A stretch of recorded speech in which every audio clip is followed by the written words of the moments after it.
Salut, c'est Trado, je suis content de vous retrouver pour la mise à jour des zones d'accumulation pour l'or et pour l'argent. On va commencer comme d'habitude par les actualités et j'ai repéré pour vous deux actualités ce mercredi.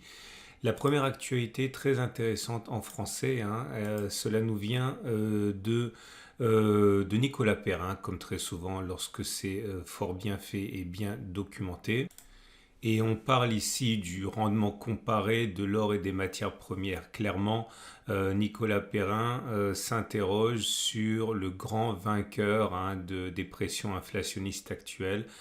Pourra-t-on parler de l'or ou des matières premières comme grand vainqueur de cette compétition? Et comme d'habitude, encore une fois, Nicolas passe en revue tous les éléments à prendre en considération. Je vais vous dire en deux mots, les conclusions sont que a priori, normalement, l'or devrait surperformer, c'est ce qui se passe dans ce genre de contexte assez précis, mais c'est un peu plus compliqué que ça. J'invite vraiment à regarder cette étude comparée des rendements de l'or et des matières premières.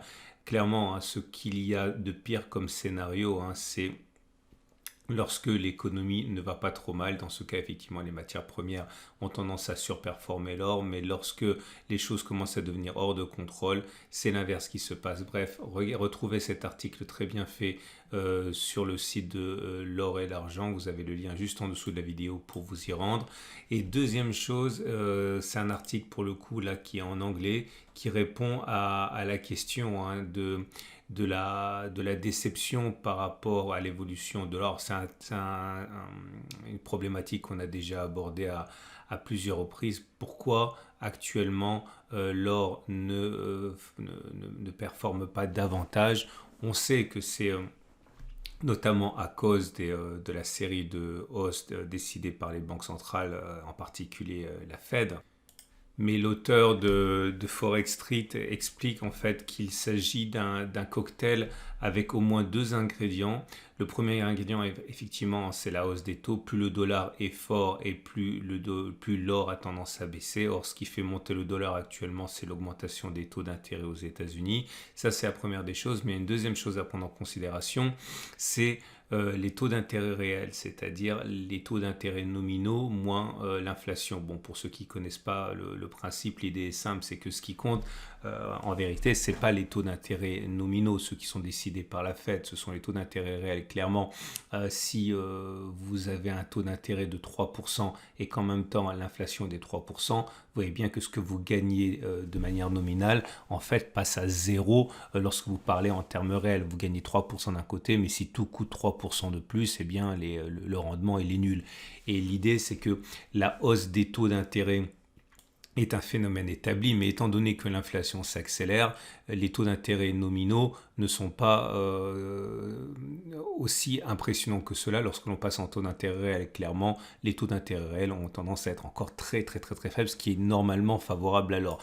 Tout ça pour dire qu'il faut prendre en compte les deux choses. Pour l'instant, les taux d'intérêt nominaux montent, mais les taux d'intérêt ne montent pas vraiment, et c'est surtout l'effet dollar qui fait baisser l'or actuellement. Et lorsque vous aurez une conjonction plus favorable comme le ralentissement des taux d'intérêt et le ralentissement du dollar, et bien là, l'or devrait retrouver ses droits. Là aussi, je vous rappelle que vous avez des graphes, et c'est en anglais, mais il suffit de demander à votre navigateur de traduire en français. Vous aurez toutes les informations que vous voulez. C'est très bien fait et ça remet les choses au clair par rapport au vent contraire qu'actuellement l'or subit. Et on passe donc à l'analyse technique à proprement parler. Voilà l'or libellé en euros, et attention, ce support majeur des 1727-1748 euros est travaillard. Pour bien comprendre ce dont il s'agit, il faut prendre un peu de recul, et comme vous pouvez le voir, c'était une résistance historique qui a été cassée. Elle a été cassée, donc elle a changé de polarité comme cela se passe très souvent. Elle est devenue support, et c'est pour cela qu'on a rebondi chaque fois que l'on est venu tester cette zone. zone. Alors attention, parce que je dis que si on devait clôturer la semaine, j'ai bien dit la semaine, en dessous de cette zone, elle serait donc cassée, invalidée, et les probabilités d'aller chercher le support suivant, celui des 1636-1654 euros, seraient quand même bien plus important. Nous avons toujours pour l'instant l'espoir que cela tienne, hein, puisque finalement c'est pas la première fois que l'on passe en dessous avant de réagir. Mais pour l'instant, encore une fois, cela semble assez mal engagé pour l'instant. Si vous êtes des investisseurs de long terme ou si vous voulez commencer à investir petit à petit, ce n'est pas un problème puisque vous savez que vous avez probablement accumulé beaucoup plus bas que ça et que si vous commencez, eh bien ce n'est que l'opportunité de commencer à investir à des cours qui sont plus intéressants. Mais voilà, il faut savoir qu'une baisse d'encore 4% à 5% serait totalement envisageable si on clôturait vendredi soir en dessous de cette zone. On y reviendra bien sûr samedi puisque c'est mis à jour 2 fois par semaine. En tout cas, pour l'instant, nous avons une tendance de long terme qui est toujours préservée, elle est haussière. Par contre, la tendance de fond est maintenant baissière puisque nous sommes en dessous de la M50 qui descend. Les bougies Aiki-Nashi ne laissent pas pour l'instant beaucoup de place à l'espoir. Ce sont des bougies rouges et surtout la bougie qui se dessine n'a pas de mèche haute, ce qui est une bougie quand même assez férocement baissière, j'ai envie de dire. On suit ça de près. Pour l'or libellé en dollars, c'est la même chose, ce n'est pas bon. Sauf que là, nous n'avons plus vraiment de support important. On a des supports intermédiaires. Vous voyez, tout ça sont des supports intermédiaires, mais ce sont des supports qui sont assez fragiles. Certes, ils ont fonctionné puisqu'on a rebondi dessus il y a 3 séances, mais je le répète, ce sont des supports assez fragiles. Et dans le contexte actuel, aller chercher le support majeur des 1765-1672 dollars me semble assez plausible. C'est une énorme zone ici qui également a fait ses preuves, et ça depuis des mois et des mois, pour ne pas dire 2 ans. Regardez comme on est venu systématiquement. C'est toujours la même chose, hein. C'est une zone de résistance qui a été cassée, qui a changé de polarité et contre laquelle on rebondit régulièrement. Donc aller chercher les 1765, 1672 dollars me semble quand même assez crédible. Pour l'instant, la tendance de long terme n'est pas haussière. On est passé en dessous de la tendance de fond et même carrément baissière. Les bougies Aiki-Nashi ne laissent pas pour l'instant là non plus à envisager de rebond prochain. Ce sont des bougies rouges dominantes avec des mèches basses mais pas de mèches hautes. Autrement dit, c'est très baissier.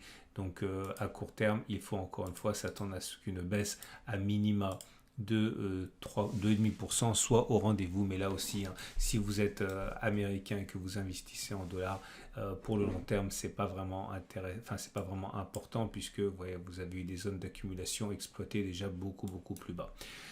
Pour l'argent à présent, c'est la même chose, en pire j'ai envie de dire, puisque l'argent souffre à la fois de son caractère industriel en plus d'accompagner les mouvements de l'or. Nous sommes sur un support ici que je jugerais quand même assez intermédiaire, celui des 19,4, 19,7, zone sur laquelle on a rebondi. À peine plus solide le support des 18,6, 18,9, hein, celui qui a joué lors des précédentes attaques depuis septembre 2020, qui a fonctionné. Mais le gros support, si on va le chercher, ce serait le support majeur des 16,8, 17,9 zone. Je vais vous mettre en données hebdomadaires, vous allez mieux comprendre son origine. Vous voyez cette zone ici, toujours selon la même logique. Grosse zone de résistance qui a été cassée, qui a changé de polarité et qui normalement devrait renvoyer les cours vers le haut, au moins provisoirement. Pour l'instant, vous l'aurez compris, hein, la tendance de long terme est baissière, la tendance de fond est baissière, ce qui m'incite à penser qu'on devrait quand même assister à de nouvelles attaques baissières. La bougie Aiki-Nashi du moment ne montre pas de signe non plus. Non, j'allais dire une bêtise, j'ai confondu avec un autre graphe. Il y a un signe de rebond ici, vous le voyez, hein, ce sont des bougies vertes à présent. La dernière bougie est même plutôt favorable puisque c'est une bougie haussière vu qu'il n'y a pas de mèche basse. On va voir si cela se manifeste par un rebond durable. En tout cas, j'ai du mal à y croire. Pour l'argent libellé en dollars, alors là c'est carrément l'apocalypse, hein. On est venu chercher le support mensuel des 23, 21,3 et comme je l'ai dit, j'ai dit tout à l'heure, hein, tout ça est intimement lié aux résurgences Covid et à la politique assez agressive de la Banque centrale américaine, hein, qui pénalise les métaux précieux de manière classique. La baisse depuis le dernier sommet est assez apocalyptique, là aussi on a perdu 24% en l'espace de quelques semaines. On est sur un support mensuel 23, 21,3. Je vous montre l'origine. Si on prend les données mensuelles, c'est une bougie égale à mois. Vous voyez que c'est une zone qui a complètement... non, c'est les données hebdomadaires. Vous voyez qu'on c'est une zone qui a parfaitement joué son rôle, toujours selon la même dynamique, hein. Zone de résistance qui a été cassée, qui a changé de polarité, qui devient support, et c'est pour ça que l'on rebondit actuellement dessus. Je pense que c'est une excellente zone d'accumulation rationnelle pour les investisseurs en dollars. Tendance de long terme baissière, tendance de fond baissière. Les bougies Aiki-Nashi sont un petit peu meilleures que pour l'or, hein, on l'a déjà dit, puisque nous avons des bougies vertes et des bougies. La dernière bougie verte n'a pas de mèche basse, donc il est envisageable, hein, que la baisse prenne éventuellement fin sur cette zone, sans que bien sûr il ne s'agisse pas d'une garantie, mais c'est une zone d'accumulation rationnelle. Voilà ce qu'on pouvait dire pour les métaux précieux. Je vous rappelle que ce format est mis à jour le mercredi et le samedi. Samedi, je fais le point sur les platinoïdes également. Si vous avez aimé, n'oubliez pas de vous abonner à la chaîne YouTube. Si vous voulez acheter de l'or et vous pouvez le faire à moindre coût en passant par mon site. Si vous allez sur le site Radosor, eh bien vous avez une bannière pour acheter de l'or avec une prime réduite avec mon partenaire. N'hésitez pas. Et également, hein, toujours, si vous voulez lire en détail les articles que j'ai publiés, là, enfin que j'ai récupérés, n'hésitez pas à aller en dessous de la vidéo YouTube. Vous allez arriver directement sur mon site, et sur mon site, vous allez trouver les liens qui vous amènent vers les articles qu'on a mentionnés. Je vous donne rendez-vous samedi pour la mise à jour.